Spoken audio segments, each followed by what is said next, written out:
मुझे मरे हुए 2 साल हो गए हैं, लेकिन मैं हर दिन अपनी बेटी को वीडियो कॉल करती हूँ। मैं उसे रेगिस्तान में ऊँट दिखाती हूँ, सोने से पहले कहानियां सुनाती हूँ और उसे अपना काम करने की जगह दिखाती हूँ। माँ उसकी देखभाल करती है और अपने कार्यक्रमों के दौरान भी मुझे कॉल करती है, लेकिन मेरे अंदर हमेशा एक अजीब सी अवास्तविकता का एहसास उमड़ता रहता है। ऐसा लगता है जैसे मैं किसी सपने में फंसी हुई हूँ और असली मैं कोई पुरातत्वविद नहीं, बल्कि एक फाइनेंस मैनेजर हूँ जो अपनी बेटी के साथ समय बिताने के लिए बहुत व्यस्त है। देर रात मैं अपने दोस्त को कॉल करने और अपनी सारी उलझनें बताने से खुद को रोक नहीं पाई। उसने एक मजाक करके बात टाल दी, लेकिन तब तक मुझे इस दुनिया की वास्तविकता पर शक होने लगा था। उस रात माँ के साथ वीडियो कॉल के दौरान मैंने उन्हें उत्साह से बताया कि मैं घर आ रही हूँ। मैंने उन्हें उपहार के रूप में तैयार किया हुआ स्कार्फ भी बड़े उत्साह से दिखाया, लेकिन माँ ने अचानक फोन काट दिया। उसके बाद जब मेरी बेटी मुझसे फोन पर बात कर रही होती, तब भी माँ मुझसे फोन छीन लेती और कहती कि मैं वापस नहीं आ सकती। मुझे लगा कि कुछ गड़बड़ है।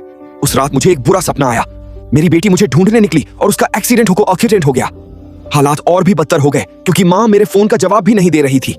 मेरे अंदर डर का एक गहरा एहसास उमड़ आया।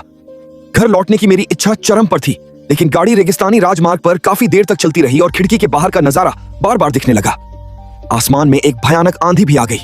मैंने फिर भी पूरी कोशिश की कि गाड़ी आंधी में ही आगे बढ़े। तभी मेरे दोस्त ने मुझे गाड़ी से बाहर खींच लिया। गाड़ी पल भर में तेज हवा में उड़ गई। उसने मुझे बताया कि यह सब बस एक सपना था। अगले ही पल वह भी गायब हो गया। तब मुझे एहसास हुआ कि मैं बहुत पहले ही मर चुका था। मैंने अपनी यादों का एक डिजिटल जीवन बनाया था ताकि माँ और बेटी के साथ रह सकूं। उनके लिए मेरा प्यार डेटा से परे था और मिटाया नहीं जा सकता था।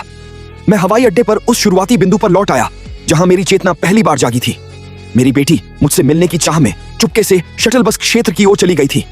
उसे बचाने की मेरी तीव्र इच्छा ने मेरे डेटा को वास्तविकता से जोड़ दिया, जिससे लोगों को फोन कॉल आए। मेरी विनती पर एक व्यक्ति ने मेरी बेटी को सफलतापूर्वक बचा लिया। दुर्घटना होते होते बची। माँ के आने के बाद उन्होंने उसे मुझे फोन करने दिया। उसकी आवाज आभासी और वास्तविक के बीच की बाधा को स्पष्ट रूप से भेदती हुई सुनाई दी। मैं जानता था कि झूठ का अब कोई अर्थ नहीं रह गया था। मैं केवल अपनी अंतिम डिजिटल चेतना का उपयोग करके समय और स्थान के पार इस विदाई को पूरा कर सकता था। हम एक ही हवाई अड्डे पर थे, लेकिन सबसे बड़ी दूरी से अलग को थे।